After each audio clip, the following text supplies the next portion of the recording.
Warning, this episode contains graphic language, freaky blood cults, quirky, world-breaking witches, graphic depictions of violence, and as always, teen angst.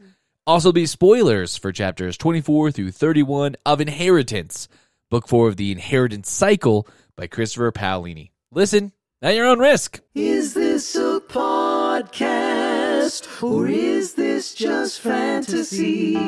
We're just two nerds and we love our fantasy. So join us if you want to nerd out. Time to start the podcast and see. Anyway, here's the show. Hello, readers. I'm Dane Patterson, the host who's been thinking way too hard about Rozek eggs and whether or not they would make a tasty omelet. Oh, Maybe? Ew. I'm Jacqui Lanier, and is this a podcast, or is this just fantasy? The podcast where the hosts are constantly driven to attempt useless and difficult magic, but only if it has the potential to kill us. That's an important part, I think, of the whole mix-up. I don't want to do it if it's not. Yeah, my spell would be to banish the thought of Rozek omelet from my memory forever and ever. Okay, here's the thing. Most eggs taste good, right? Can you think of an egg that doesn't taste good? I don't think I've had a lot of exotic eggs. Oh. Like quail eggs and chicken eggs, I think, is my have you upper had limit. egg? No, I haven't. No. I guess there's alligator eggs, right? What? Aren't there That alligators? you eat? Are alligators? Now I'm sorry.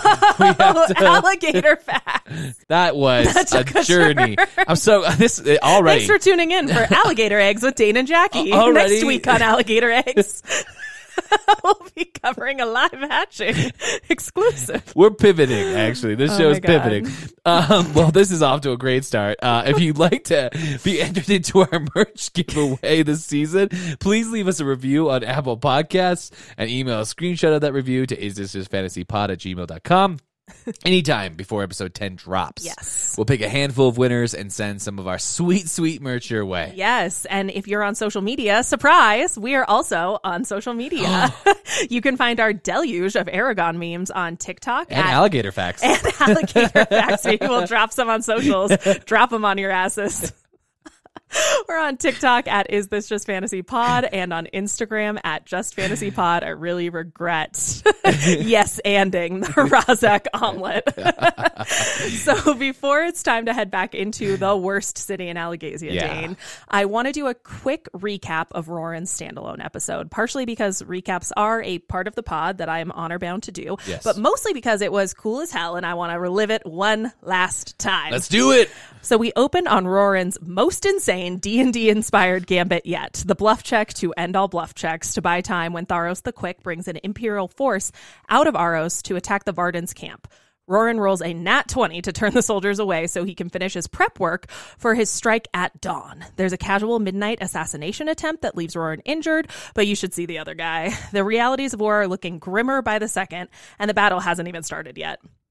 So when the time comes, we ride at dawn ends up meaning hopping on barges that are going to get a dam-breaking boosty to act as a battering ram on Aros's Canal Gate, a real thing that happened. What could go wrong? Roran gives a couple of top-tier pep talks before his forces successfully bust into the keep's loading dock and have to power through a chaotic, close-quarters gangplank fight to get into the city proper. Karn is naturally the MVP at the docks, getting tricksy with fireballs and flour sacks and exhausting his strength while he does it. Yeah. And all is mostly quiet for their trip to the inner city, so it feels like kind of an extra fuck you when they get there and have to confront a sizable force with a powerful magician. Yeah. In the frantic battle that follows, Karn is pitted against the enemy magician, and when all his tricks aren't enough, he and his foe go out together in a blaze of glory, or a desiccation of glory, however you'd like it, leaving Roran to find Lord Halstead and us to drown in our tears. Oh, pour one out for Karn. But the war must go on. When Roran is shot square in the vitals with a barbed arrow, it's none other than his frenemy Brigman who takes charge of field surgery as Stronghammer passes out. We catch up on what turned out to be a successful capture of the city and its aftermath as Roran hops on a post-battle Zoom call with his boss, who might want him dead. He accidentally murdered the lord of the city, whoops, along with his young daughter, extra whoops. Double whoopsie. But things are well enough in hand for Naswada to send in the cleanup mind readers and for Roran to get the hell back to his wife. Yeah, it's getting a little too hot to handle. Oh my God. Why? Questions abound about whether the whole Aros mission was, in fact, Naswada's way of murdering Roran conveniently, but those questions have to wait, Dane, because our last episode ended on one of the series' signature hard pivots to Eragon and Saphira once again enjoying some leisure time by Leona Lake before reconnecting with Auric and reaffirming their bond as foster brothers in a beautiful little scene in the midst of the siege of Dras-Leona. It was a ride, dude.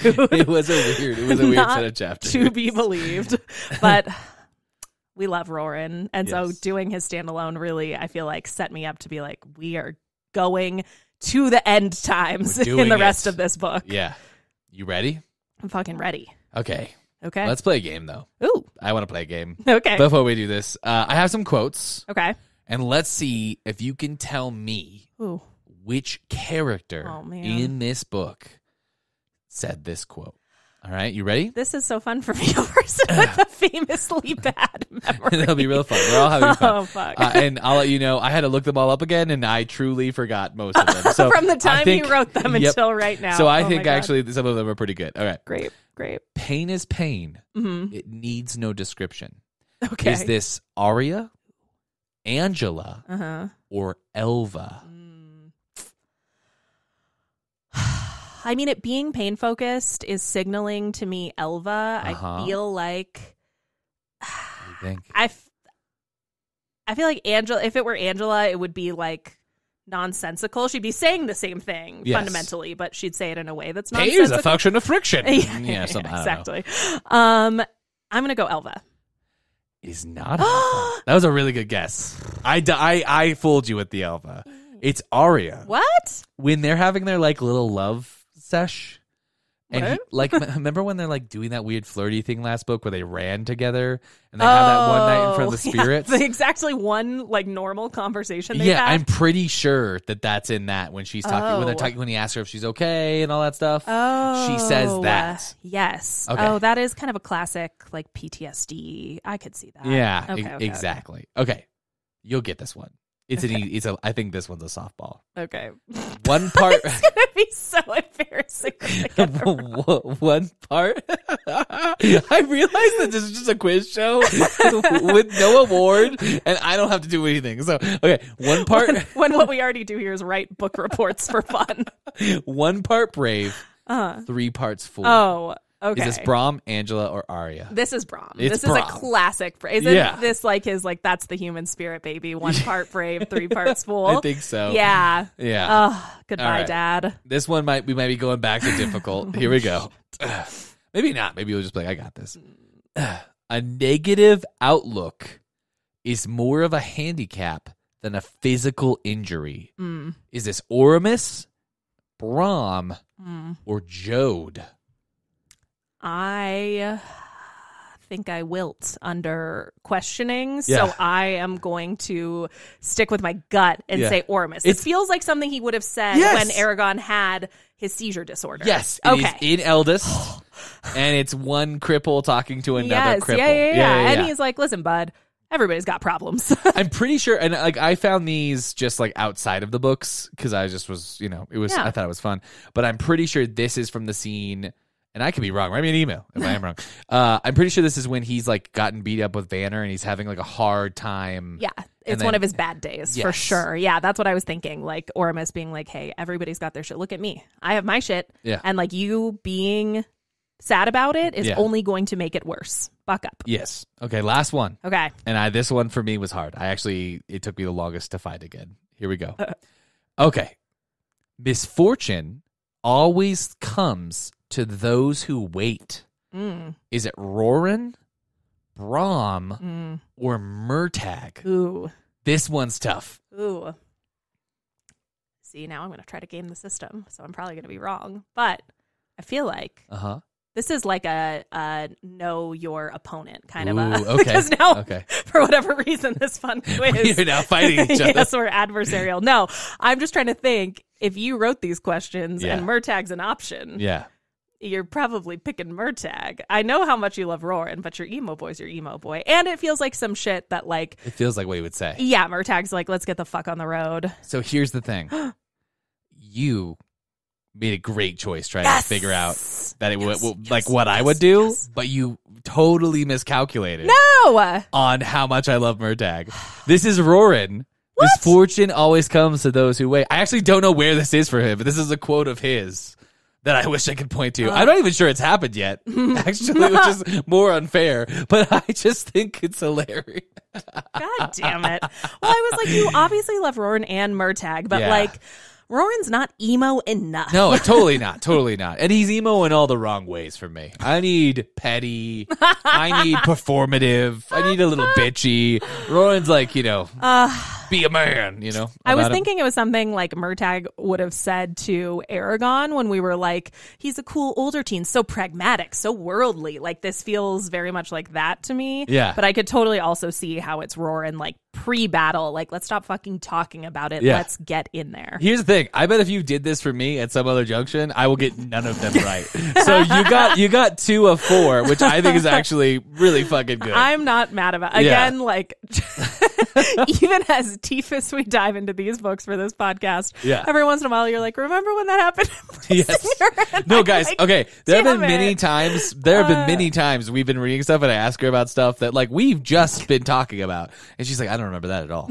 I don't think that happened." And I'm like, Listen. I'm pretty sure it happened. There's a lot jumbling up here, and it's all made up. Yeah. It's all made up. It's all about dragons It's and okay. magic. I do the worst part. I often make up things that did not happen. Yes. That I'm like, So for true. sure in. Yeah. They're not. Do love that. I have a lot of headcanon in here. Yes. Just rolling around. So true. Yeah.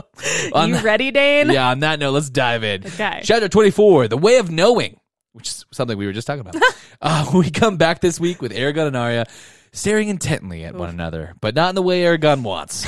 They actually are about to sword fight because yet again, we are back at the sparring ground. You would think all these people would be needed elsewhere, but it turns out they haven't been using their insane magics to help with the siege efforts, but instead have been meeting every day to spar. I mean, get you a dragon rider who can do both, Dane. We want the we want the siege prep and the sparring. Come on. You can't have it all, Jackie.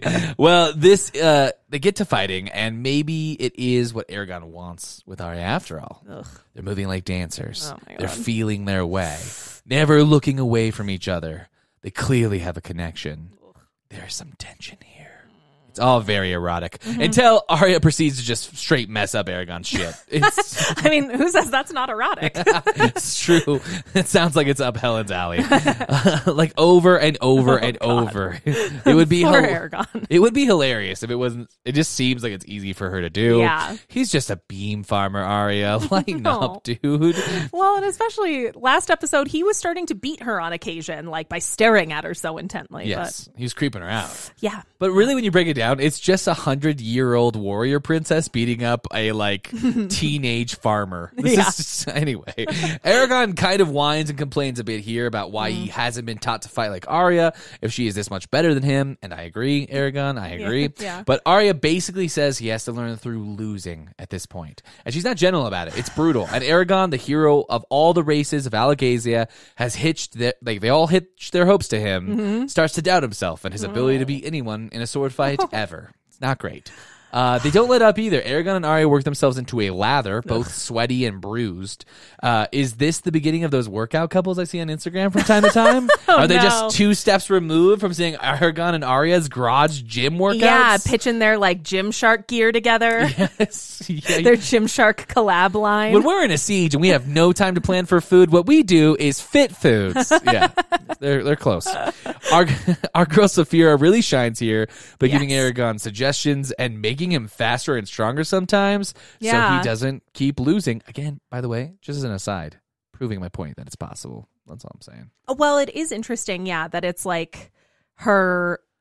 I guess I got the read that she was like infusing instinct into him, not necessarily like strengthening his body, but like She does make him like faster one time to like she like moves his arm faster. I guess that's what I'm saying. Like, I pick up on that as like an instinctual thing that she's giving him instead of like just a sheer, he was going that way, but he wouldn't have made it. It's like he wasn't going to go there, defend that. But I read that different, but I get your point. Yeah. I feel like though he's pretty mad about that too, which is weird. He's like, listen, I have to win on my own or not at all. And Saphira, so on point as ever. I totally agree with her here. She's like, does it matter for a single second if you win a sword fight with some help as long as you are not dead? And I'm like, no, it doesn't. It doesn't matter. I feel good about it. She is the best, but the partner of her life is really having a rough go of it. No. Not only is he being trained by a princess, but he's also being judged. I mean, he's being observed by his bodyguards. The Elven Twelven, that's my favorite right now. Eragon. Yes. Yeah. Eragon's about to lose it in frustration. Yeah. When Glader pops up again and just says, enough. Glader. Which, thank God, someone will end this torture. Who would have guessed the anger and despair-riddled savage dragon would have mercy? But hey, Eragon should take it where he can get it, because he's not getting it from Arya. Yeah. Everyone freaks out when Glader shows up. It's pretty great. Even the Dream Team 12 are freaking out. Saphira asks how Glader's doing, and just what did Saphira expect him to say? He's like, oh, great. Just relaxing in my little heart of heart. Yeah, I'm pretty good, actually. How you been? I'm redecorating. Oh, my God. The ancient dragon cuts right to the trace with Eragon and explains that he should not spend so much time sparring. Yeah. As it's not Galbatorix's sword that Eragon needs to worry about, but, quote, the sword in the mind, which, okay, that makes sense.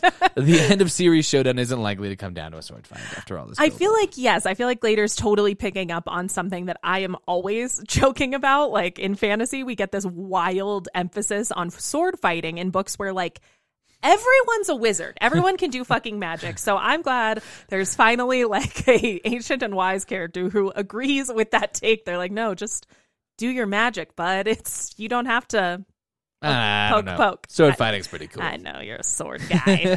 Eragon thinks in his head that he's training so hard, partially because he wants to be the best sword fighter in the world. Yeah. No biggie.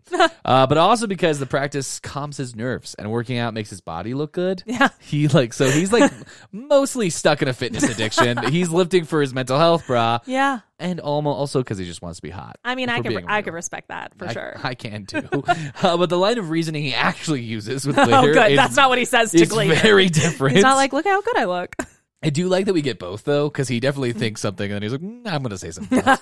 And I think he has some fair points. He explains that, first and foremost, he isn't ruling out the sword with Galbatorix. Okay. If Gal really is the best at mind-breaking and magic and all that, it makes more sense to focus on just keeping him at bay while he kills Gal with a sword. So keeping his mind at bay while he kills him with a sword. Okay. No, Eragon. No. I'm actually like, okay, that makes sense. He expands this argument to include some sub-goals, like the fact that Murtagh is still out there, as well as other creatures Galbatorix might have up his sleeve, like the Rozak and the two Shades so far. Right. He finishes this with the fact that he really didn't defeat either Shade. Like, that was mostly Arya twice, and no Murtagh. Like, he hasn't beaten him either, which was mostly Saphira twice. He concludes his thoughts by basically explaining that he keeps losing when he gets put to the test one-on-one. And I had to say, I feel for the guy because it's brutally true. Yeah. He basically has to, like, the win over the Rozak. And frankly, he split that with his brother. But remember, never forget when he stayed behind to, like, beat the last one to death with, like... that cool scene where he, like, summons him. That might be one of my favorite scenes in this book. Yeah. Straight up. Yeah. I guess...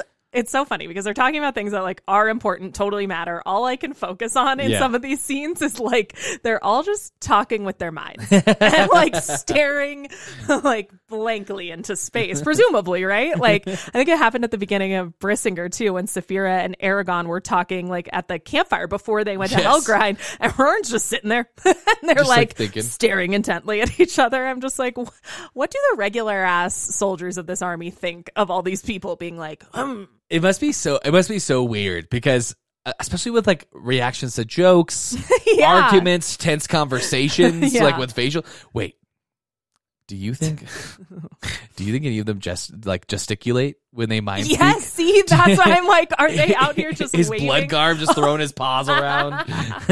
yeah. That's I'm like, what are they all doing? Yeah, that is. It would probably be kind of weird. Anyway, because right now everyone's just standing in the sparring ground, just like. All right, Glader starts his response by basically saying like, dude, even the writers of old did just kill Shades left and right. That's crazy, and you're not a god. Yeah. You're just lucky. Fair. And hold my fucking beer, dude. Arya, for the first time in this entire series, fucking breaks, like, she totally backs Eragon up. Oh my God. It's happening. She did it. You have moved into the friend zone. You have He's been in that, like weird, creepy neutral zone. Acquaintance zone. Yeah. I was about to say enemy zone, but she's not that mean. Yeah. Glader even asks all the elves why they haven't guided Eragon better, and the Sex Panther is not having any of this. He steps up to say, and I cannot help but picture him gesticulating hard here now without saying anything out loud. Sorry. So thank you for that. That none of them would have the arrogance to think they could assume the mantle of being Eragon's teacher, especially when one of his actual masters is still alive and neglecting his duty. Get him, girl. Eragon is stunned, and Glader is particularly not jazzed about the tone, especially coming from the blue furry. I'm sure. That didn't help. Yeah, when Glader retaliates, Bloodgarm doubles down. I was like, oh. And tells Glader to stop being a baby. Yeah. This shocking. Almost kills everybody, maybe. Glader loses it, and everyone in the vicinity, down to the least unsuspecting soldier across the way, is included in this mind fury, dropping their weapons. They're grabbing their heads. It's kind of a mess. Everyone's really upset. Yeah. Pretty bad. Bloodgarm is intentionally being a dick to pull Glader out of his sadness, and it basically works with some help from Saphira. Great. Who jumps in to stop it from turning deadly. I mean, I guess I'm just confused here because anger comes before depression usually. So I'm like, are we just trying to get fucking Glader to backtrack the stages of grief? That's not how it's supposed to go, you know? Yeah, I don't get it as a strategy. I don't know if they're looking up cognitive behavioral therapy. That's what I'm like. This is not an approved therapeutic approach, you guys. They're doing a trauma mapping and stuff. Anyway, Might help. Yeah, the dragon and elven furry are really putting on a masterclass in manipulation together here. Yeah. And Glader has no move here other than to help. Okay. So his deal with Eragon is that after they work on the sword, they will train however Glader wants. And I, for one, can't wait to see what happens at Sad Dragon University. You know what I mean? Yeah, it's a grad school for Oramus University. Exactly. He's going to get his master's at Sad Dragon University. Glader's sword training basically hinges on the idea that after a certain level of widely attainable physical competency, greatness in battle is about things that are truly difficult to master. Imagination, artistry, thoughtfulness. Okay. He runs it back to his first words from the void, that Eragon needs to see what is in front of him. Right, yes. In other words, he doesn't, he needs to know his opponent, and he's not been doing that. He hasn't been doing that. Gotcha. So he hasn't been putting, Arya or Murtagh into context. So his strategy when fighting them fails. Okay. And Arya and Murtagh, on the other hand, do exactly this to best him. Gotcha. Glader goes on to say that the way of the warrior is the way of knowing. And I feel like Christopher Paolini kind of felt that on a bumper sticker somewhere and was like, yes. How many people do you think are driving around with warrior-themed bumper stickers? I don't know. Probably. I don't know. You live in Colorado. Is that a thing here more than California? Anyway, Glader goes on to say, the way of knowing, right? To be calm and thoughtful, almost meditative, to allow your mind to empty and processing all you can see. Think without thinking. Act without conscious thought. It is all very zen. Anyway, Glader goes on that. Wow, we just got into a boat. Glader goes on to focus on Arya and explain that she sees Eragon as he truly is. Okay. But questions if Eragon understands her at all. And man, talk about being embarrassed here. I would be mortified if this happened in front of the woman I loved. Ugh. After all this, Eragon puts the lecture to the test, sparring with Arya again. And I think he grows a little. He sees Arya not as the beautiful woman he loves, but as the person she actually is, which I think yes, King would have been a good place to start. Well, yeah, before the love part, but he's learning. A bit. He's learning. He's growing. He's like a frat bro who actually talks with his new girlfriend and discovers that she's actually very interesting and not just hot. And it's an awakening. He's like, women are people too. They have thoughts. Yeah. Yes. That definitely the vibe here. You're like, good, Eragon. I'm not going to shit on that, but ooh, I wish we'd started there. Yeah, he's like, what? Wait, what? Yeah. So we have this chapter with Eragon having a seriously interesting realization. Yeah. The whole thing, these hours and hours of intense sparring, is no longer practice, but has somehow turned into a test of his resilience and character, but not by Glader, by Arya. Of course. He still doesn't know what she wants him to prove. Yeah. They fight again. Neither Eragon nor Arya able to beat the other. And that is where my chapter ends. Damn. That takes us to chapter 25, A Heart to Heart. Oh. And we open this chapter with that whole like horny Zen sparring episode just like fully behind us because we're just kidding, Dane. We're still right on the practice field. Glader has them fight until they literally cannot stand, which like with their elven strength must be so long. And endurance, yeah. Yes, and only at that point, when they have fallen down, does he summon them back to Eragon's tent, where Niswada is actually waiting with her retinue outside. She guessed that the weirdness everybody felt, like that psychic disaster, was Glader, and she was ready for her state visit with the incorporeal ancient dragon, just like a normal Tuesday at the wall. She's like, I thought we could chat. Yeah, that's fair. Yeah. I actually like how she kicks things off this time, too. It seems like a pretty dramatic improvement over how she reacted to the Eldenari at the end of Brissinger, remember? This time, she is deferential, and while she and Eragon are discussing, like, the etiquette rules of how she should address a dead soul trapped in a crystal egg, Glader just cuts her off. He chimes in. He's like, hey, get your questions out of the way. We got training day going on here. And like not the Denzel Washington kind. This is different. Definitely not the one. Denzel. No. I also found it funny. Christopher Paolini again mentions that they kicked off Glader and Niswada with some small talk. Same vibe as Saphira that you were talking about. Like, I'm just like, this poor dude is only here to help you win this war. He does not want to talk to you about the weather. Yeah. What could he possibly have been speaking? Like, oh yeah, have you tried the food? And, I mean, like, I don't even know what they would talk about. I think somebody does bring something up about like his body, and he's like, well, I don't feel anything, so I am like unconscious egg. Yeah. I don't know. But on to the business at hand. Niswada's conference with Glader is actually pretty anticlimactic. Yeah. Nothing really happens. She basically just wants to know if he might have a silver bullet in mind to get them out of the quagmire that's going on at Dras-Leona, and he doesn't. He comes up a goose egg on that for the time being, but he promises to think about it, and Niswada takes her leave. So that was that on that. And even though Eragon is starving for some hot meaty stew, notably, he thinks long and hard about that, which is another conversation for another time. Please refer back to the archives for our thoughts on his erstwhile vegetarianism. It's all about balance, Jax. Right. It's all about balance. Yes, dig back for how we feel about that. We have not the time today. Glader jumps right into the mental combat training.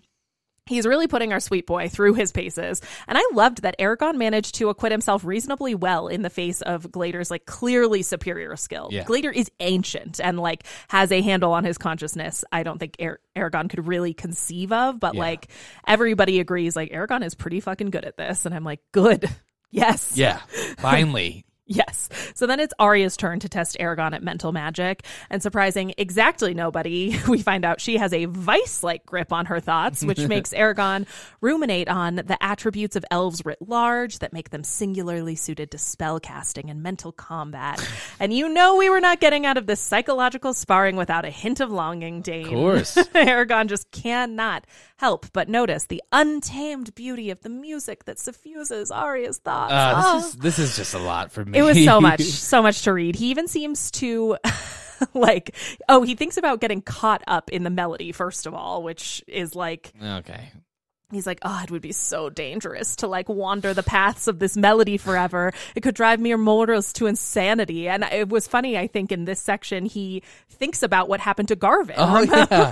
Yeah. Justice for Garvin. So I'm like, what a sad rumor to have floating around. Poor guy. Yeah. And I'm like, what song do you think was stuck in Arya's head that like Eragon cannot help but following down into the void of her consciousness? Totally easy. Yeah. Toxic by Britney Spears. The worst. Totally Toxic by Britney Spears. A bop. I mean, notably. Could you imagine like being an old timey, like vaguely medieval and just hearing it's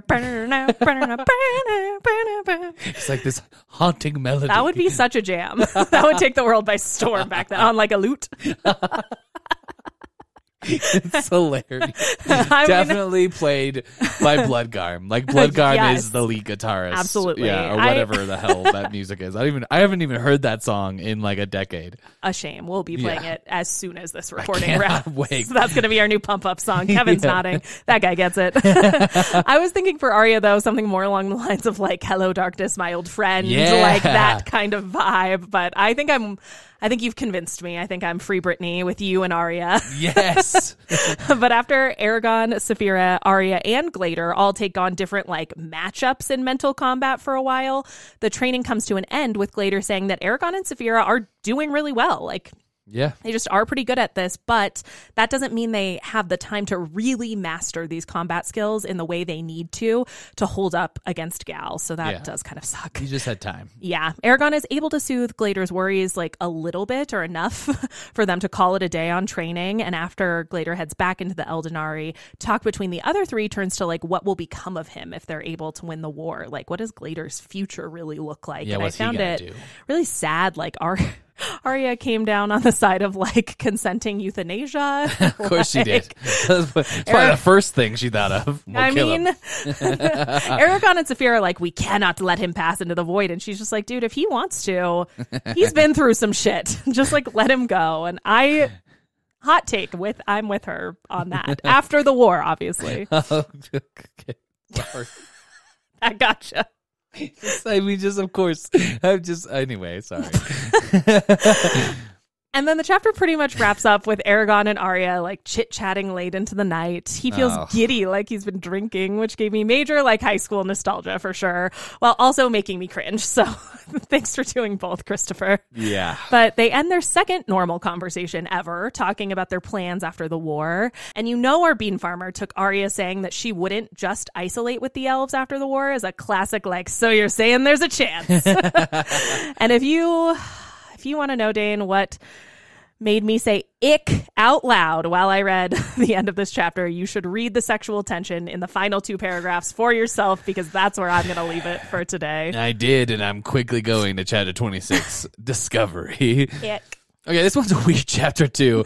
It starts off rocky, I feel like, in this set of chapters. We stay with Eragon as the days go by. Nothing much has happened in the siege. Yeah. And the days go by. Okay. Sorry. He's just looking at Arya and he's like, this is not my beautiful wife. And we're like, yeah, we know. Yeah, we're like, no, it's not. And Eragon is spending all of his time training. He's improving in sparring matches, both mentally and physically. So now he almost always beats the elves in sword fights. Eragon asks Glader about the essence of an object, a callback to his test from the remember this? The twins, when he was very first joined with the Varden, before he'd even like spoken consciously to Arya. Yeah. Apparently right, she interrupted this whole Yes, episode. that's how she gets introduced. Oh my god. Okay, apparently summoning the true form of an object is both extremely dangerous and it's an all or nothing proposition. Super, super cool. Yeah, and it has very little value because you can't really use it for anything. So of course Eragon wants to try it. He's gotta. And I'm having trouble here. I'm not going to talk too much more about this. It's the first time in this entire series, and I know all the hater sections, that I was just like baffled. Haters will talk. Gotcha. Yeah, we'll talk a little bit about it later. Haters. Okay. This chapter ends kind of weirder than I think any other. We get a little bit about Roran returning and the Varden being pumped about it. Despite how haggard he's looking, Roran then reports to Nasawada and Eragon. Yeah. And gets another promotion. Yes. So he'll have his own battalion now. Well, it was weird, too, when both of us were reading, we were like, oh, we switched to Roran's point of view in the middle of this chapter. But then as we kept reading, we were like, oh, no, this is still... It's Eragon. Eragon's point of view. We never get, like, Roran's return from his own point. I don't know. The whole thing, we were just like, what's happening? It's just a weird content of the chapter. Yeah. And then the chapter is structured weird. So... A little bit. Yeah. It makes me also wonder if, like, Roran learned to read somewhere... like, because he secured that sweet promotion. Yeah, did he learn to read really quick? Anyway, we changed gears. It's just all the barges. Yeah, and then it changes gears again, and we run into Jeod, who's done it again. Oh yeah, yeah. He's found a secret entrance into Dras-Leona. Longshanks doesn't miss, He man. doesn't. We do love Jeod. And that's it. This rambling little chapter that's all I have to say. It's a weird one. That's it. Well, that does take us to chapter 27, decisions. We're off to the races now, I think, in this section. Yes. This chapter opens with Jeod explaining to Queen President and the rest of upper management about how a dwarven civil war resulted in a forgotten sewer being built under Dras-Leona. And I guess it's just been making the citizens of the city think that the city's haunted this entire time, which just like, this place is such a hellhole. That made me laugh. I was like, good. I'm glad that like there's just another like casual horror here. Yeah, there's just like it's so much piled on top. Yeah, it's just literally. Like, man, this place sucks. Yeah. But Naswada's plan is to not risk the element of surprise here by scouting for the tunnel at all. She's just like, if it's there, let's just send a SEAL team straight in, open the gates from the inside, bing, bang, boom. Bob's your uncle. We've taken the city. I love that. Yeah, I'm not mad about it. But before she lays out all the specifics, I will mention for your red string wall theory, Dane, you're welcome. She does engage in some light roaring negging at this meeting when Eragon suggests that they consult his brother cousin for a signature harebrained scheme. I'm telling you, Jack, she wants blood. She's like, out that for guy, fuck him. But back to business. Eragon offers himself up to be the one to sneak behind enemy lines, and when Naswada agrees, all hell breaks loose. Yeah. Everybody is pissed about this. Arya in particular, and she's wondering why the fuck they wouldn't send Bloodgarm or any of his trained killers. I kind of could see that, but Naswada brings up a point that I wholeheartedly agree with. She's resolute, and she says that Galbatorix does not want Eragon dead. Yeah. So, like, she wants to enslave him. Yeah, which is horrible, obviously. Yeah. But, like, if he's at the least risk of dying, they should send him in to open the gates. Makes a ruthless sort of sense, I think. Yeah. Or she's trying to take out both Garrow sons. That's all I'm saying. You think Naswada... No, even better. You think King Dad has a long-running feud with Father Uncle, and she was like, I will make good on the vengeance of mine house? Yes. Incredible. It's really a daddy war. That feels... We thought this was a whole different story. God, I think we're going to have to start over, Dane, and read it through that lens. But in the meantime, the army and the murdering marauders will feign an attack from the other side of the city with, remember, hologram Eragon? He'll be riding Saphira while she just burns the city. And it's like, what could go wrong, really? Yeah, it'd be fine. And like, they didn't, and to be clear, they didn't consult Roran for this plan. This has been This has been conceived of without him. I feel like at this point he's earned, like, bring that guy into the crazy. Oh, for sure. But I'm like, this is just as crazy, and he wasn't even there. But Arya decides that since she's the biggest badass at this lakeside encampment, she'll go with Eragon, and then they negotiate over how many of the other killer dozen they'll take with them. And with a grand total of 1 agreed upon, Arya firmly rejects the notion that they'd take any single member of Dufrank or Gata. She's like, absolutely not. They would be a hindrance. Yeah, she's like, nah. Again, knowing what we know about them and knowing that Karn's dead, I don't know anybody else who... Yeah, I mean, I would say take Karn. Yeah. If that was an option. Exactly. Yeah, but I was kind of glad, I think, to hear that those little weenies are still out here fighting the good fight, the rest of Dufrank or Gata, along with Katrina, my princess. Sorry. Triana. God damn it. It's along all with right. Triana, my beautiful princess, whose name I can't remember. Oh, yeah. Angela's here. That's right. They do, they need to take the friendly local herbalist on this dangerous mission. And we do actually get justice for that bit on the page, because even Christopher Paolini has Eragon think that he had no idea she was at this meeting, which I'm just like, perfection. Of course. We knew it. It makes no sense. Angela apparently says she has a score to settle with the cultists, which I'm like, I want to know more about that, along with some choice tricks on deck for Murtagh. So she's in. And what could be more natural than Eragon's next thought to be, you think we should bring the baby, guys? I laughed out loud in like an empty room in my house reading that. Like, do you think he has to like clarify at this meeting? Like, no, not the regular baby, you psychos, the cursed baby. I'm just like, that's incredible. It is wild. But to Naswada's credit, she actually does vocalize that it is a wild idea to send a literal child on a military mission, but... Everybody ends up deciding after they talk about it that Elva's like super powerful because of her curse, and it'll probably be fine. They're like, she's competent, she's got it. It'll be cool. So I guess pending like the guy who cursed her actually asking her to come, that's that on that. They all decide she should go. It seems like a big question mark to leave, considering like everything we know about Elva and how she feels about Eragon. Yeah. But okay. This whole okay, and I loved this chapter. Weirdly, It's this just a like war wild chapter. council is so funny. It ends with the war council, like they start getting into actually the logistical details of how this is going to go, and Eragon sidebars with Saphira. Saphira likes this plan, even though it will separate the two of them, and she's headed off to Grub Down for the last time before it's battle day. She's like, good idea. You got my cosign. I'm going to go get some in and out. I'm hungry as hell. So with that, let's get into this tunnel, Dane. I feel like it's been so long since Eragon's like been up to some shit. Yeah, it's chapter 28 of this book. It's been a while. Yeah. Under Hill and Stone. First, Eragon and Saphira go to the cursed witch baby to see if she wants to help them. And she laughs in their face. Totally fair. Taking babies on adventures into death cult cities isn't probably the most morally good thing to do. So good for her for saying no. Well, I feel like also it's a tough look that somehow the only one who understands that concept is notably the baby. Well, as a father, Jacqui, sometimes the real teacher is the child. Just like from the mouths of babes. Am I right, Kevin? He gets it. What the fuck, dude? Eragon, along with Arya, Weirden, Angela, and Solumbum, head off in search of this Dwarven tunnel. And it turns out our boy Jeod was right as always. I'm standing by the fact that he is a top tier in my bracket. Yes. Like, will always be that. I think he's underutilized by the Varden. Get this man a job in the command tent somewhere. Yes. Come on, Queen President. Plus, he's a hot wife who is for sure already rolling in it, being like the liquor smuggler and the war profiteer right now, right? Never forget Helen. There's no way right now she doesn't have catapults that say, like, the Helen on the side.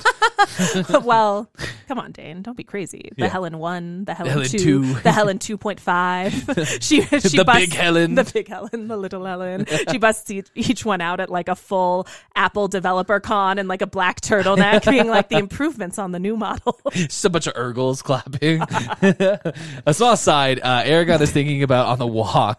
Nasawada basically has a perfect intelligence apparatus now. Okay. The werecats are spying so well for her that they even know like Murtag's daily mood, his sleeping patterns. That was fun. And I did think this was like a cool insight into what the werecats are actually bringing to the table. Yeah. Although I don't think they need to spy to see what Murtag's mood is. I'm gonna say it's angry with a chance of heavy, sad boy energy. So true, so true. At some point after entering the tunnels, they find themselves in a warren of rooms, all evidently long abandoned and clearly not a part of the original sewer. Okay. They eventually make their way to a chamber with 7 paths branching from it. Ooh, it's very like mysterious. Spooky. And stop to look at the ceiling where they see written in ancient human dialect. Okay. Similar to the first human settlers who came to Alagasia. Okay. We've heard of this before. And this is where we finally get more Tosk information.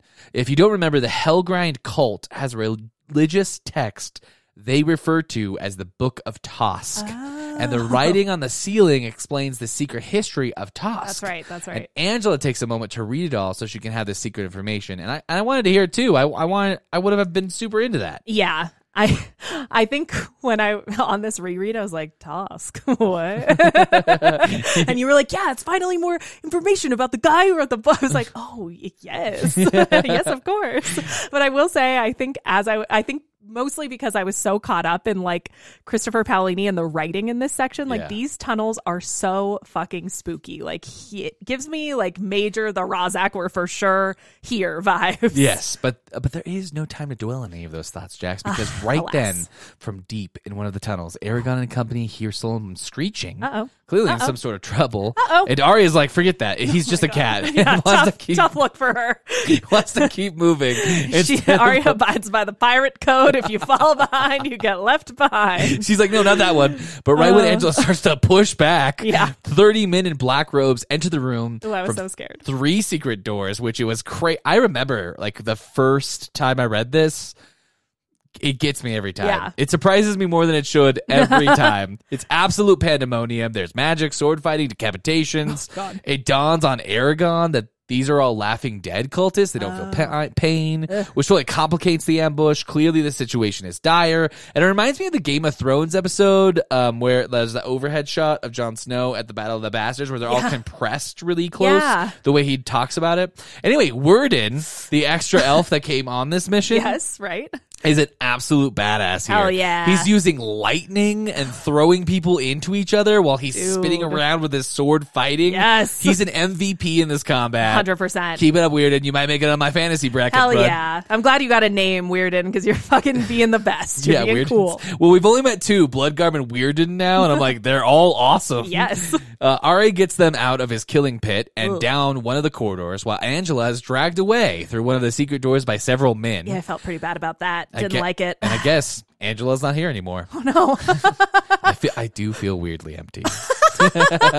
There's something missing inside of you. I feel like there's something a presence missing. Gone from your life. Is the hate been dwindled? I don't know. Despite all that, and all the things they're doing with magic and all their sword skills, there's just an endless sea of cultists, and they are being overwhelmed with like extreme numbers in a tight space. They have to start running away out of fucking nowhere. Yeah. Weirden, who's like leading the elf we just met, absolutely runs like through just so many sharp amethyst spikes that slam him from above and below in a metal as hell tunnel trap. That's a solid trap if you're into traps. Sure. What's worse is like his wards hold it off. Oh, yeah. So he's like floating in the air. Poor and then guy. they just go through him. Yeah. It's extremely gruesome. And I'm glad I didn't add him to the fantasy bracket. Only thought about it. Yeah. Because like clearly not top tier. Eragon is paralyzed after Weirden's death, but Arya, she's already said fuck Snowbum. She's like, get through the spikes. We got to keep running. Yeah. And he uses Brisingar to like knock him down. That's right. So no time to mourn, bro. No. Anything Hellgrind related is just tough, man. Always out on a limb when you're dealing with them. It's never an easy solution. Yeah. Gross. It's not over in the Nightmare Tunnel though, as they enter a room with an altar and candles surrounded by a ring of amethyst like pedestals. Oh, good. A little respite. Yeah. Eragon is running so fast he's unable to stop, and he tries to like jump over this like clearly magical ring of doom, but he immediately regrets that choice. Whoops. As the chapter ends and he blacks out instantly. Whoops. Intense. Whoops. That does take us to chapter 29, To Feed a God. What a fucking cliffhanger. And this chapter, with a frankly alarming title, opens as Eragon regains consciousness, gagged and chained to the floor and ceiling in this chamber. Yeah, and finally Arya and him, they're going to get it on. They're chained. No, Dane. No? No. She is likewise restrained next to him. Oh, okay. So Bloodgarb's in the room. No. Bloodgarb's about to walk on screen. This is not a sexual thing, Dane. This is a bad thing. Yeah, it's not great. I'm trying to turn a bad situation happy right now. It's not great. But to add insult to injury here, Eragon's weapons, his magic necklace, and Arryn are all missing, which is really fucking bad. It's not He's good. very incapacitated. And on top of all of that, I'm sure it will dismay you to hear, Dane, his sweet braided belt is gone. No. R.I.P. Eragon's Take boho my chic. eyes, but not my belt. His boho chic aesthetic is no more. We will mourn ye for all of time. I think against all odds, he's improved it. He's improved his look. A perfect film. Yeah. So this whole imprisonment goes once again from bad to worse when some unknown mechanic keeps Eragon and Arya from mind melding here. Yeah. And it makes trying to cast a spell like a torturous experience. Yeah. Our boy is really spiraling because he and Arya are wholly at the mercy of the enemy right now. Like there's nothing they can do. And after an interminable wait, they finally hear the clanging of bells heralding the opening of doors to this fucked up little sanctuary. And into the nightmare marches a crew of acolytes, slaves, and the high priest of Hellgrind. Remember that little potato, Dane? Yeah, the guy with no arms or legs. Yeah. Or a girl or whatever the hell. Yes. Yeah. I think I refer to him as a he throughout most of this, but notably, we do not know what his gender is. But he's here in his full, 3-foot tall leather hat glory, and I am horrified. I only call him a little potato to keep from being scared. Yeah, he's a weird... So this motley crew of cultists wraps up their processional with some bell ringing and chanting, and the high priest gets down to the main event. He doesn't seem overly pleased with Eragon for having again violated their sacred halls, and he really does seem a touch upset over that whole like Razak genocide episode at Hellgrinds. Ah, man, it's just a misunderstanding. I know, because he finally drops the bomb that this religion does not worship the Nightmare Mountain like everybody thinks. You got him, Dane. Yeah. Their higher power is what they call the Old Ones. Yeah. And Eragon and Saphira accidentally ended that bloodline for good. So even though they know Gal wants to keep Eragon alive, they are determined to kill him. Yeah. And I'm just like, oh shit. Again, here the like vibes are so spooky. I think you said really early on that Christopher Paolini clearly likes the Razak. Yeah. And his OG villains, I think, just remain iconic as ever, because even the religion they inspired is deeply, deeply disturbing. It's this like gross. sticks with you, I think. It's gross. The High Priest is going on about Tosk and the glowing crystals being a mechanism for trapping magicians, which seems on brand, I think, for the Razak's whole like tailor-made for hunting humans thing. Yeah. And he has the slaves bring forth 2 new Razak eggs, which I really, really was not expecting. This took me like on a ride. When I was reading this as a kid, I put the book down and like paced my room. I was like, You're what so nervous. What is he gonna do? What are they gonna do with the What are they gonna do with the eggs? I was like pretty scared. Yes, and Yeah. he says like he wants them to hatch now so that Eragon and Arya can provide the first meal for the hatchlings. Like, Ugh. and he's saying like it's like too good of a sacrifice basically for how shitty Eragon and Arya are, but like it's poetic justice or whatever he's into.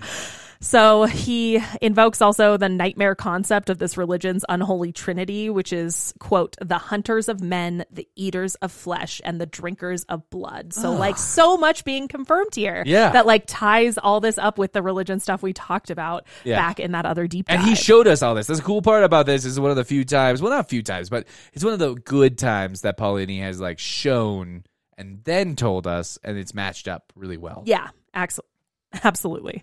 He also explains why the cult has equal disdain for Gal, who they have been serving technically this time, but they hate him and they hate the riders and dragons like writ large. Yeah. Dragons have always been the enemies of the old ones, and Gal only pressed this cult and the Razak into service by threatening genocide, basically. That's interesting. So they are like, fuck that guy. We do not want to be his minions. So I guess Gal did not start this religion like we thought he might have, but it really might fuck him over in the end. So. Yeah, I humbly stand corrected. Everybody. With a final ring of the bells and chant of the ancient dialect, this like gross little crew files out of the sanctuary, leaving the eggs to hatch and eat Eragon and Arya. Very chill, no reason to panic. Just kidding. Eragon and Arya are like thrashing wildly to see if they can break their chains, and Eragon, of course, locks into his ultimate problem-solving mode by thinking he has to save Arya. He has to. Yes, he's just resolving to break his own thumbs and cut off his feet to crawl out of the magic deadening circle when our girl beats him to the punch, basically, by like shredding the shit out of her hand to pull it out of the manacle. It is so gross. But before the body horror can get any more gruesome, one of the beautiful junior priests comes into the room with a file and a dream. The fact that these acolytes are repeatedly described as like physically perfect suggests a whole other problematic Pandora's box that I have not the time or energy to open on this episode. But suffice it to say, this dude wants to get the fuck out of this cult. He does not like it. Yeah, I mean, duh. Yes. Yeah. So he starts fruitlessly filing away at the manacles, but it's clear he has neither the knowledge nor the strength to free Eragon and Arya. Oh, and while all this is happening, the Razak are slowly but surely hatching from the eggs on the ground. So picturing this with like the constant tapping and cracking Paolini describes is like really cranking the suspense to 11 in this scene. I'm like, wild. oh no, oh no, oh no. And all of this reaches a fever pitch. The young man decides it'll be better to just end it all and kill them before the Razak break free. He's like, so murder-suicide, guys? Yeah. He's like, sorry, I can't do it. Yes, but in the final seconds of this chapter, who's here, Dane? Angela's here. Yes, Angela and Solumbum roll through battered and bloody to knock that beautiful boy unconscious so he doesn't kill everybody and save the day. End scene. Not end scene. Chapter 30, Infidels on the loose. Yes. Come on, Jax. We're right back into it. And is Angela here again. And she gets to work right away, breaking the magical amethysts one after another. Yes. It's a race between Angela destroying the stones and one of the Razak hatching, coming out of the egg. Yeah. It's really, that suspense is cranked up the whole time. It's neck and neck, and the first baby Razak makes its way out with a ripe odor, just right from the beginning. Ugh, dude. Why are they always so stinky? They're so I hate stinky. It heads straight towards Arya's blood for a little pick-me-up drink to start. Foul. But Solomon is not having any of that, transforms into a cat like mid-jump, I think. Oh, yeah. And just breaks the Rossak's Hell neck. yeah. It was nice. At least the genocide isn't Eragon's fault now. And this is all on that little cat. Right. Which, woo! Dodged a bullet. I'm just kidding. That moment does not last long. Eragon, freed, instantly walks over to the other struggling Rozak hatchling and burns it to a crisp. Oh, okay. So nope, back to Eragon being the genocidal killer. Yep. Talk about hard-boiled. Eragon does not fuck around. With Eragon, You mean he doesn't cluck around? he does not cluck around. Yeah, nice. Was right man. there, Dane. Yeah, once we get you out of your shell, you can really crush them. Okay. I take it back. I told you I keep making the mistake of ending the egg humor. It's fine, man.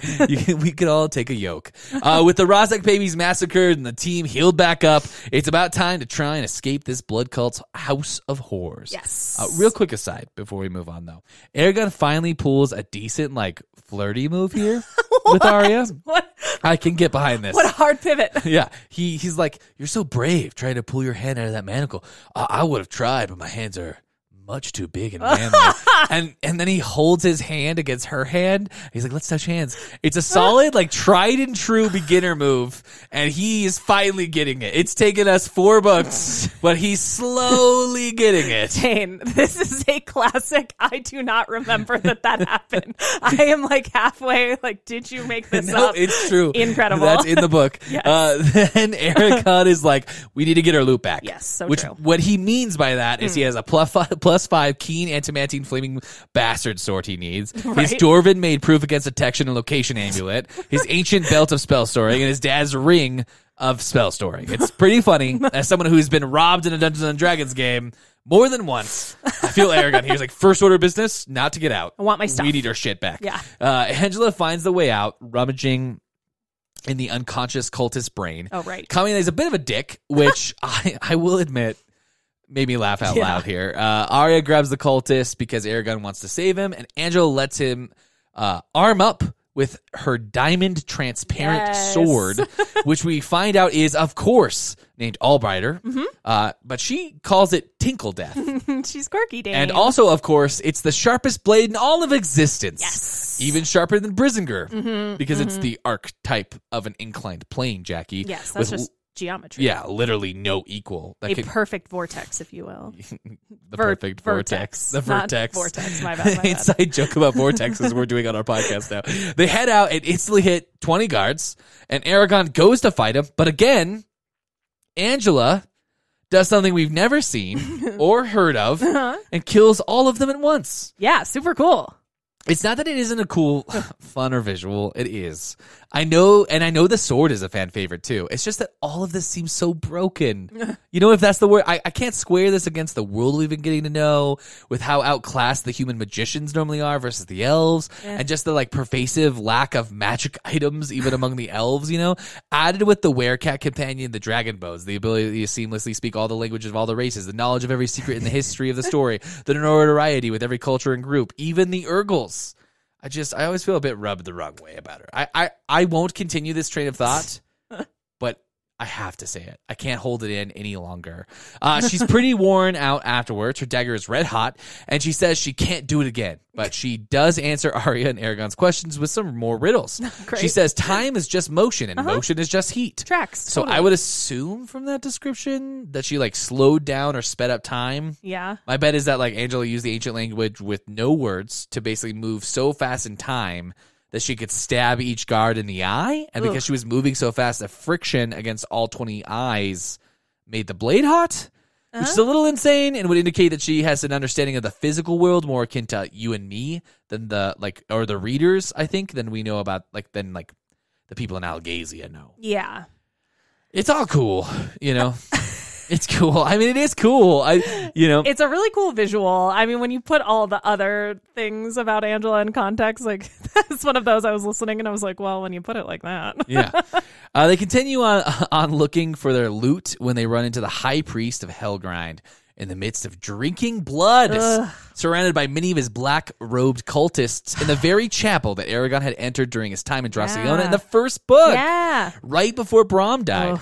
Eragon instantly starts cutting people in half, just literally eviscerating these He lets guards the and rage cultists. fill him, Dane. Yeah, and Tinkle Death is just slicing through them with ease. He's just like lopping them to pieces. Yeah. Then the high priest and his remaining cultists attack Eragon's mind. Yeah. And he both fights them with his mind and his body. This is what the training is for, Dane. Yes. And at some point, Arya's mind links with him, and they merge as one. Oh. Oh. Holding everyone back with their mind love. Oh. This is dope. I love this, especially when they start like attacking back with their minds too. Yeah. At one point, Arya just like lights a guy on fire from like inside his body, while Solon Bum and Angela run around the cultists that are like just standing there focusing, killing them with like stabbing them. That was one of my, I guess, as somebody who's very like very tickled by the idea of like the mind magic silent staring. That made me chuckle that they're just like, oh, well, we'll just stab them. Just start They're not doing anything. It's an incredible image. It's very savage. This whole section is very metal. Yeah. We've left the kids book part, I think, firmly now. Yeah. Like Solomba mauls someone, like jumps on their face and rips out their throat. Do you think Bloodgarm taught him that? Yeah. Logan's like, hey, come here. I got something to show you. You're a cat. I'm a cat. You're a cat. We're both cats, so we get it. As this continues with the guards and cultists dropping one by one, the high priest finally lashes out at all four of them with his mind. And his mental control is just insane here. Yeah. Even Eragon is shocked by the pure power of his brain and his ability to hold all of them back, let alone like doing it so efficiently. Yeah. He thinks the high priest of Helgrind might be the most skillful mind combatant he has ever encountered. Fucking terrifying. Yeah, it's really interesting here. The high priest does this thing to confuse them all by mixing all of their memories with each other and trying to confuse their identities in like little mind loops. Wild. This was so cool. It's one of my favorite parts of this entire book. Yeah. I love learning about the mind fighting. It's really cool. Anyway, of course, Angela is also extremely good at this. Yes. Even better than Eragon, the Dragon Rider, or Arya, the 100-year-old elf who practices mind fighting with dragons. So she saves the day by walking to the high priest, overcoming his mind, pulling yet another magical weapon out of her bag of holding and saying, quote, "You ought to know my name, tongueless one. If you had, you never would have dared oppose us. Here, let me tell it to you." And then he screams in horror. At which point, Angela's magic dagger disintegrates the high priest.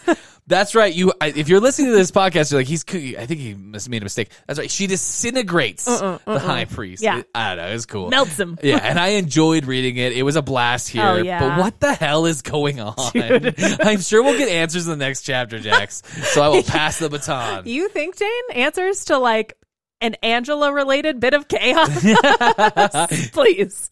But with that grotesque little episode behind us, the next chapter, 31, The Tolling of the Bells. Yes. Short little chapter, last one for today. It opens on Eragon strapping back up with Brissinger and Arryn. He's apparently already bonded with his sword. I thought that was interesting, to the extent that he feels the absence of it in the same way he feels the absence of Saphira. And I was like, oh, damn, okay. Is he trying to do this like whole, like he is one with the blade thing with this blade? I think so. I mean, I in light of this, in light of how connected Eragon is to it, I'm glad that he persevered through all the I need a swords of the last book, because he got what he was looking for sure. But the cathedral bells are signaling their intrusion into the city at this point, so the stakes are getting higher by the second. The alarm is going off, which is exactly what Arya has to remind Eragon of when he again wants to go hunting for his sweet braided belt.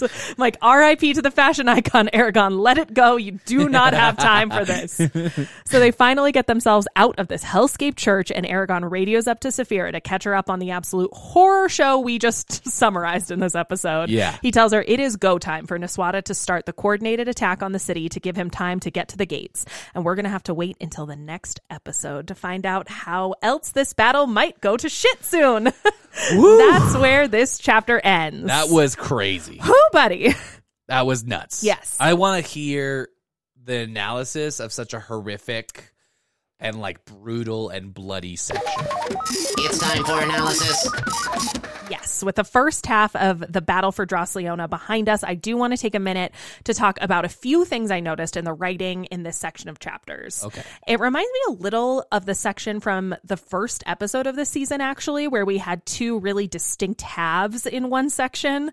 There's obviously a huge divide between like Zen warrior school and the chaotic opening of the battle. So I don't feel like there's there's necessarily a single theme or through line in this section, but that doesn't mean there aren't some things going on in the writing that I definitely want to pause to talk about. Yeah.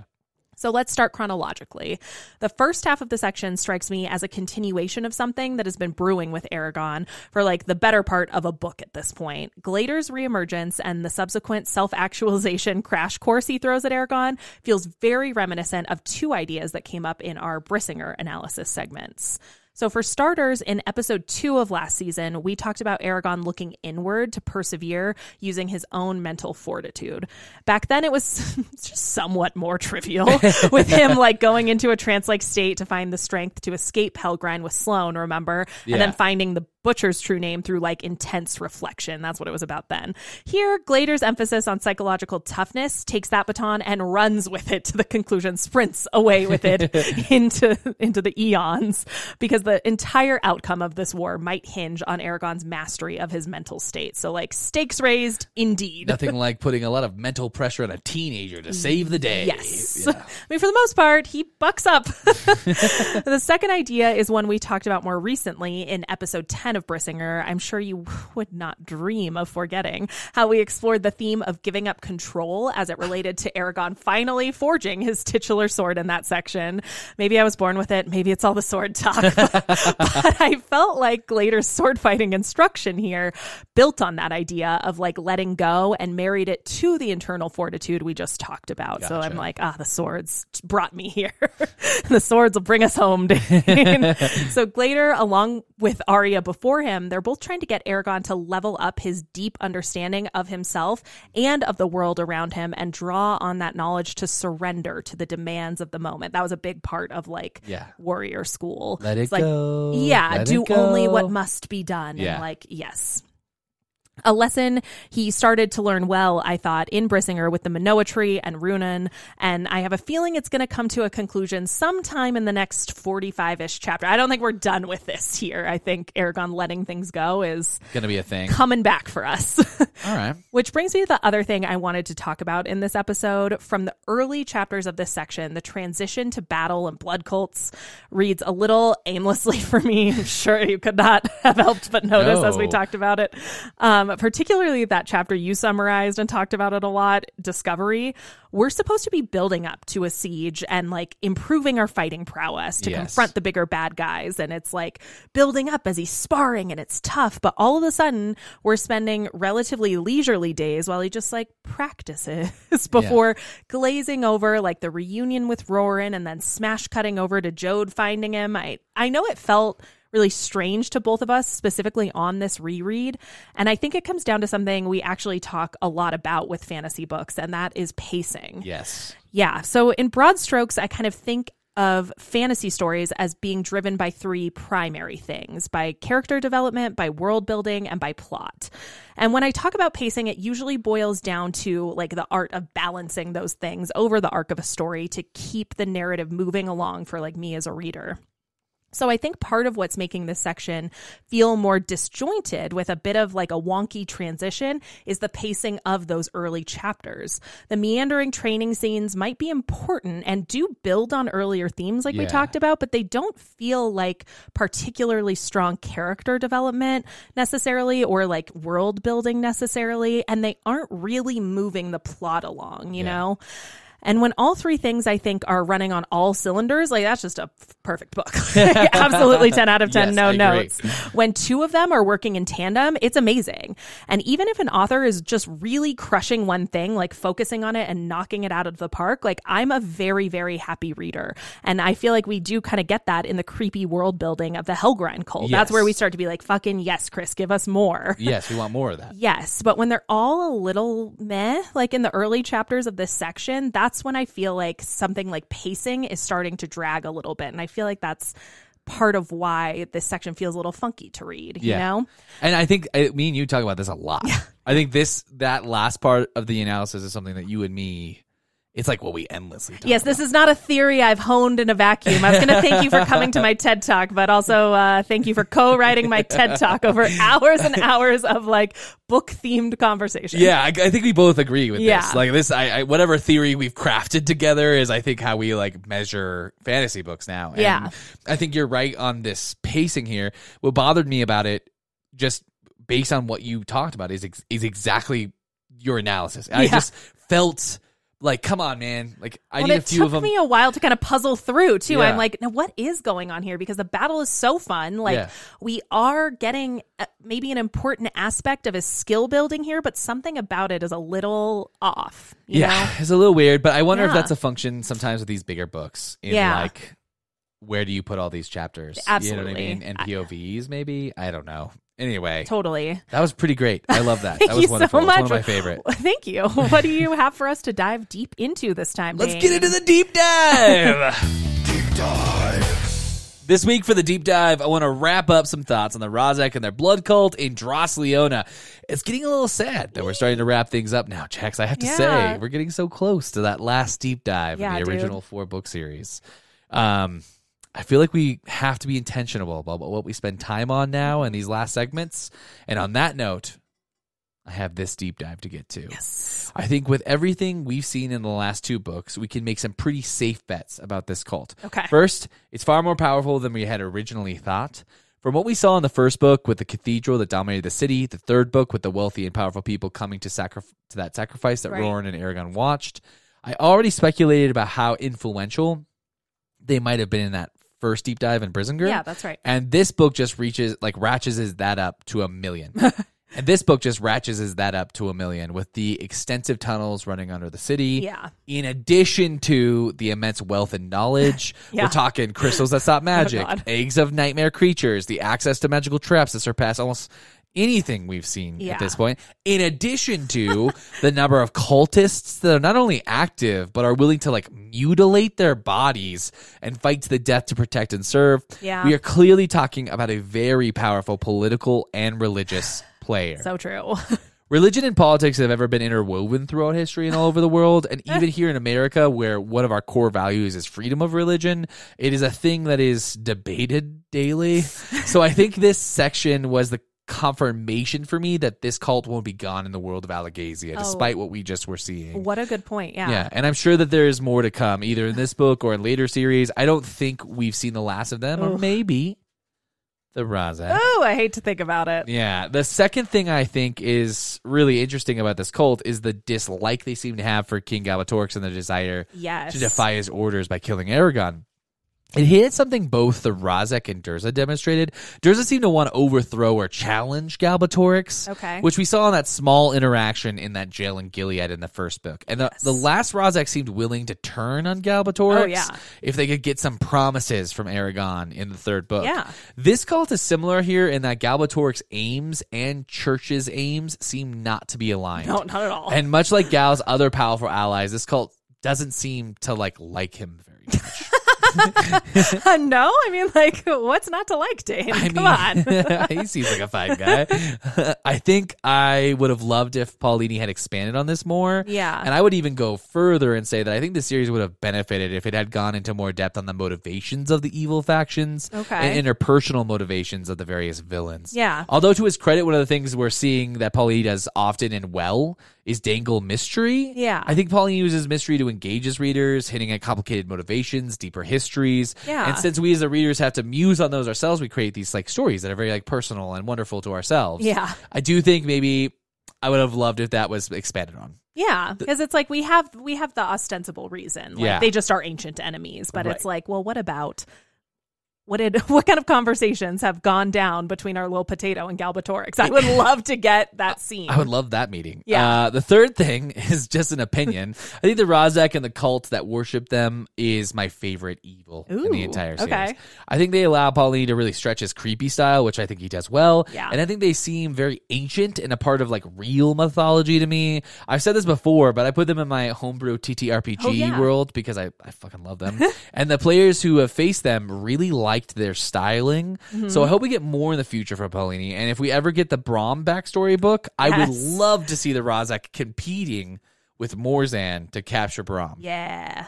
To conclude this deep dive, I would like to mention that I wanted to sink my teeth into the lore of Tosk. Yeah. And all that we learned about him. However, there isn't much to say. Even the inheritance wiki for Tosk lacks substantial information. Okay. We know only that he was the first prophet of the Razak. It seems that he not only created the rules or tenets of the religion, but did so in the ancient human language, likely from across the ocean where the Razak chased the humans.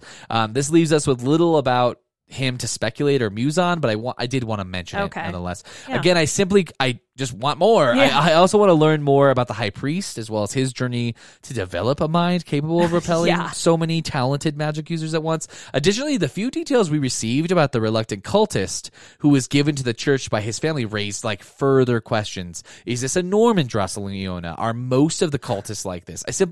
I want more. So I'll conclude with a plea for Paolini. Please write more about the Razak and their cults. Classic fantasy nerds. Yeah. Give us more.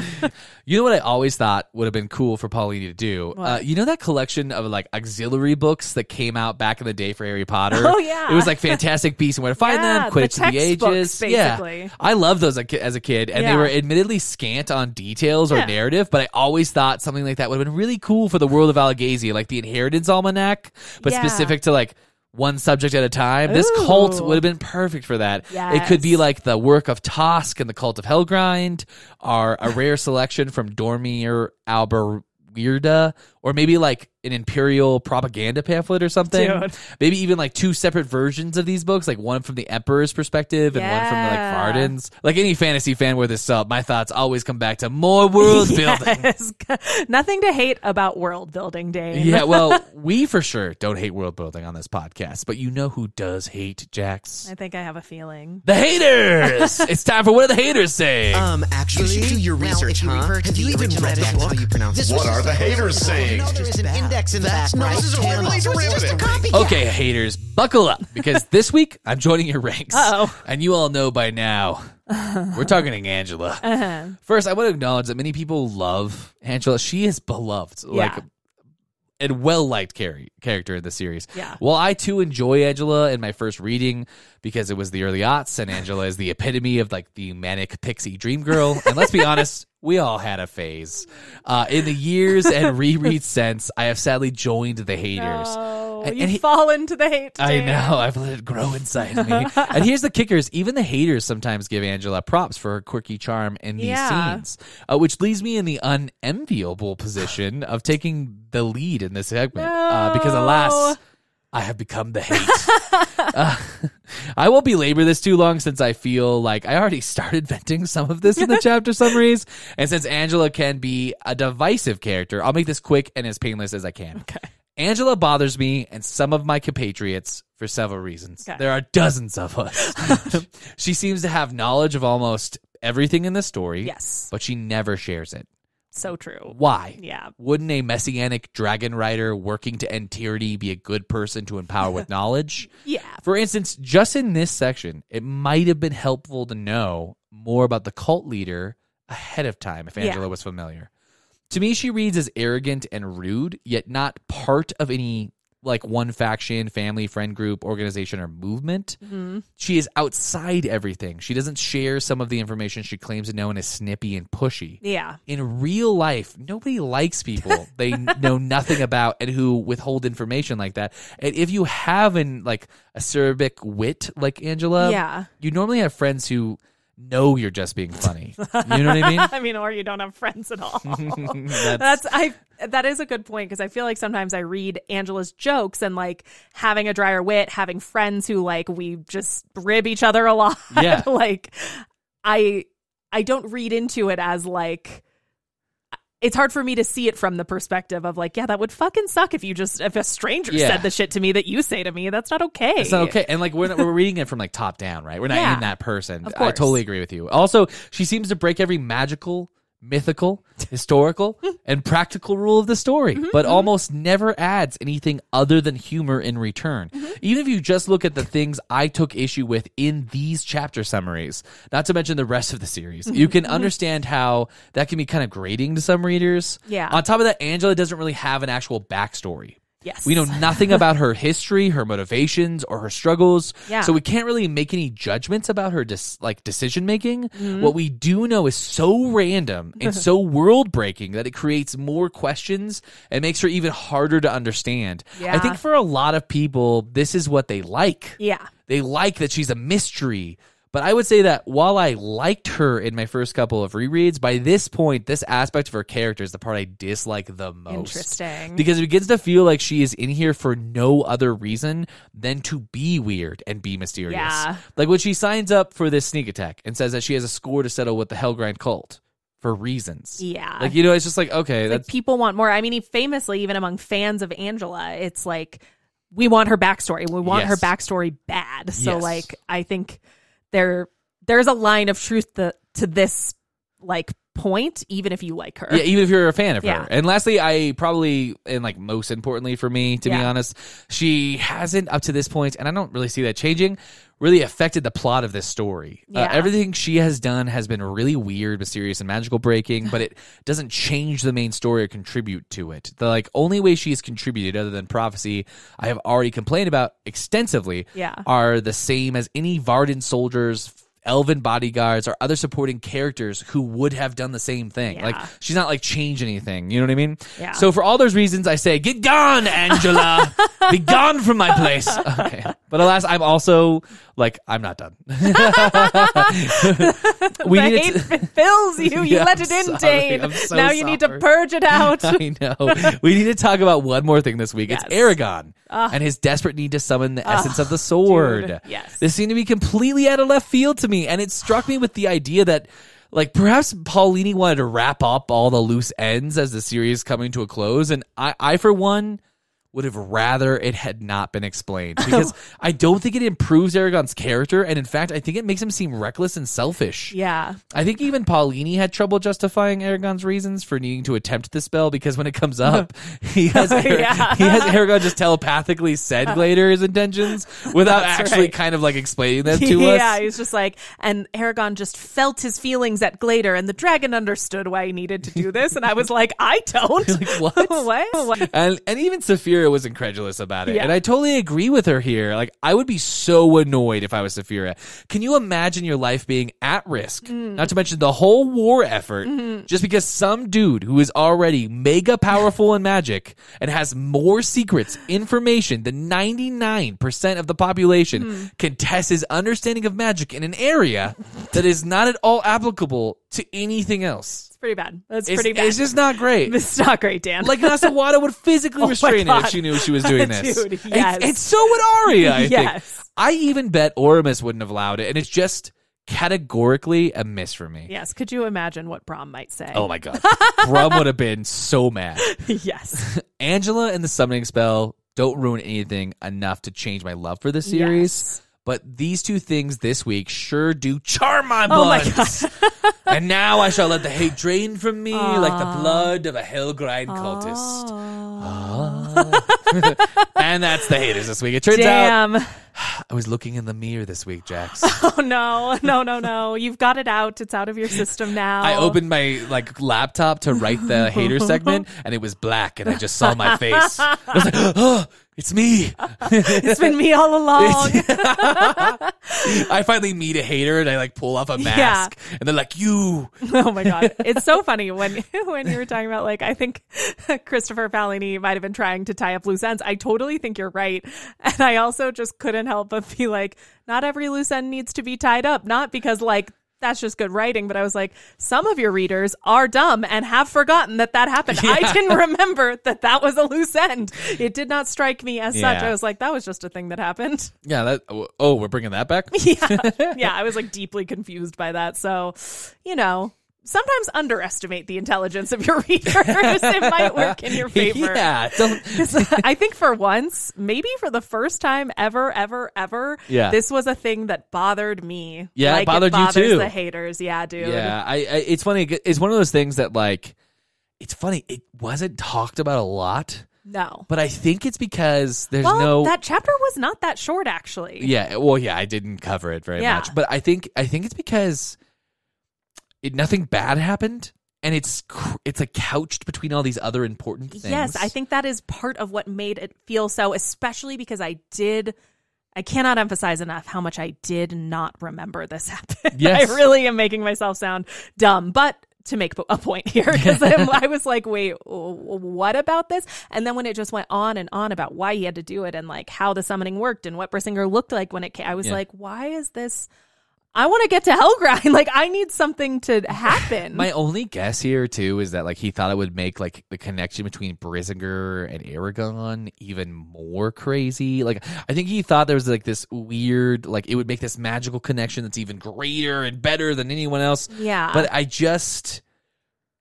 it's a miss. And well, Dane, here's holding out hope that that's how he's gonna kill Gal in the end. Yes, it's really going to be important. He'll summon the essence.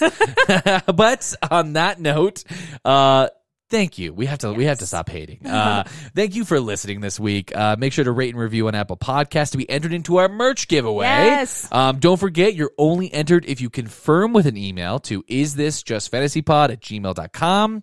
It's the same place you can hit us up with questions, feedback, and recommendations for other books to cover on the show. Yes, that's so correct. Write those reviews, get the screenshots in. If you want to keep pace and read along with us, on the next episode, we will be covering chapter 32, Black Shrike Thorn Cave, through chapter 41, Departure. Where do you think we're going, Dave? I don't know, but I need to get out of here. Just fantasy. We're just two nerds and we love our fantasy. Come on and listen to us next time. Find out what our deep dive will be. Thanks for catching our show. Summer is a time for adventure. What better summer trip for you peasants than a trip to Allegasia's most famous landmark, Leona Lake? Summer is, after all, the time to find your passions. And what gets your blood going more than a walk through Dras-Leona's slave markets? Summer is the time to find your spiritual side. And in the Cathedral of Helgrind, everyone has a hand to give in that journey. Most of all, summer is a time for joy.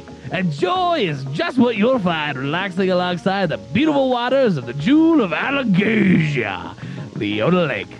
Find joy in fishing. Find joy in walking. And find joy in the fact that I find you just acceptable and allow your existence. Just like Marcus Tabor, a man best heard but never seen. This commercial is brought to you by Allegasian National Park Institute, Gabatorx's gift to the commonry. You're welcome.